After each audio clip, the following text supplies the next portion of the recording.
Hey, welcome back to Mechanical Pros. I'm here with Bryan, and we're going to be talking about pulling a vacuum on a refrigerant circuit. Bryan, tell me what we got going on. Just wanted to real quickly touch on, running across some things that have really helped myself and others within the company to do a good job on pulling vacuums, and not only pulling a good vacuum, but doing it quickly so we can get on to the next one. So start out with just the very basics right off. Obviously, you're only as good as your tools are. So you always, before you pull any vacuum, you need to make sure all your O-rings and your hoses are good. You notice these black half-inch hoses. These come with what's called an Appion kit. They're half-inch hoses, but they step down to 3/8 on my pump side and 1/4 inch down here, so I could hook them to a regular manifold set if I needed to. But being this black color lets you know it's more than likely a vacuum-rated hose. We'll have a regular gauge set over here, and although you can pull a vacuum with these, the hoses are a little bit porous compared to these hoses. So over time, if you leave it on a standing test with the pump off, you're going to rise a little bit just through the hoses, a very little bit. But if you want to always know you're right and you're doing everything right, using the right tools, get vacuum rated hoses every time.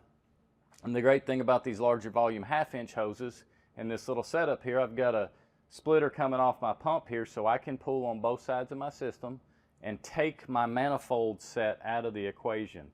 The manifold block itself is a bit of a restriction, where here we're just pulling straight across. We also use these little guys that are Schrader core removers.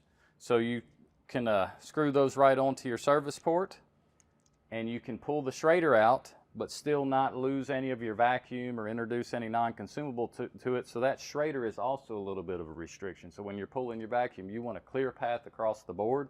So these things are great for that. I'll put them on my suction and my liquid line, pull the Schraders out, hook my hoses up. Of course, you'd like to have new oil in your vacuum pump before you start out every time, because that's going to pick up a lot of your contaminants too. So you got a solid working pump, you know works good, you know you've got good hoses, you got a nice setup where you can pull a nice fast vacuum.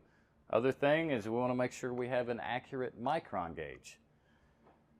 Multiple manufacturers of these micron gauges across many different price ranges. And out here, and it's happened to me, man, I just used this thing a week ago and now it's not reading accurate. I'm comparing it to somebody else's and it's way off. Well, lo and behold, there's a piece of paper that comes with these, and it's called directions. And in the directions, it shows you that you're supposed to clean the probe in this thing ever so often. Very simple process, just straight rubbing alcohol. You take one of the caps off, you take an eyedropper, drop a couple drops of the rubbing alcohol in it, shake it up for a minute, take the caps off, let it drain out, put it back, and that's all you have to do to clean them. But if you don't do that, residues of oil can get in there, and that can really screw with the gauge and give you some false readings. Anyway, make sure you got a good vacuum gauge, and then what I like to do before I ever put it on the pump is hook this up to my gauges on my pump and make sure my pump will pull down real good. That verifies that I don't have any cracks in my hoses, none of my gaskets are leaking. I'm not on the system at all. I'm just pulling on this micron gauge, pull it down low, shut the pump off, make sure it doesn't rise up, and then you're very confident going in. All this is good, it's all working right. Now I can go ahead and hook it up there, because you don't want to bust your butt all day, change the compressor, feel good about it, put it on the pump, go home, come back the next morning, and the vacuum's not down simply because you didn't spend 5 minutes at the end of the day. And now, you've blown it, and everybody's upset now. Yeah. So, just some pretty basic stuff.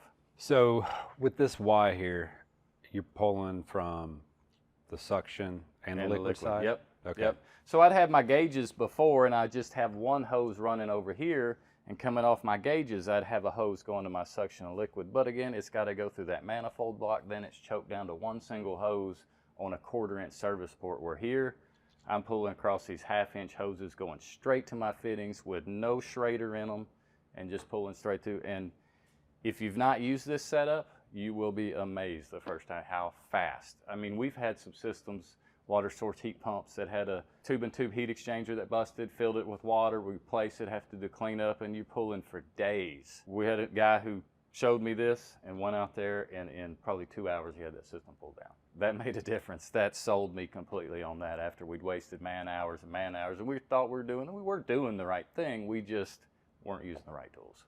Yeah. How's the right way to hook up your micron and get that accurate reading? That's a great question. The best way to do it is if I've got a a third service port that I'm not using on my unit. I'll leave one cap on and just go hose connection straight where this micron gauge is connected to the unit, and it's not really in line with any of this. That's the best way. That's not always practical. Usually working on a little bit bigger equipment, and if you got those extra service ports, if you're on a small piece of gear and it's only got 2, you're gonna have to put it in line with this somewhere. Maybe I would have to run a 1/4 inch hose between this one and my unit and put my vacuum gauge in between those so it's in line. Ideally, if you can get it right on the unit, that's the best way to go, because you're taking all this out of the equation. Okay. That's really the key. Make sure you got the right tools for the job. Of course, change oil in your pump. If you're going to do a triple vac, which I do recommend, one thing to remember when you're using a setup like this and you're on a very small system, it's going to pull it down so fast you may crystallize moisture in the piping. So it may read that it's in a good micron level, but you've pulled it so fast it'll actually freeze that moisture and it won't pick it up, and it'll look like you've got a good deep vacuum. As soon as you break it, the moisture thaws out. So that's why we want to do a triple vac. Pull the vacuum down to 2,500, break it with nitrogen, change the oil in my pump. Pull it again to 1,500, break it with nitrogen, change the oil in my pump.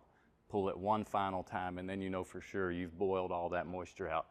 Because this is great and it works really good, but it does pull a very fast vacuum. And if you're on like a small mini split, you can pull it too fast. You can pull it way too fast. So something to look out for. The work we're doing, 20, 100, 500 ton and up, great. If you're on a 3-ton split, be a little careful. Just, take your time. Do a triple vac. That's the right way to do it anyway. And then you're done. All right. Well, thanks, Bryan. Always good to be with you. And that's it today for Mechanical Pros, how to pull a vacuum.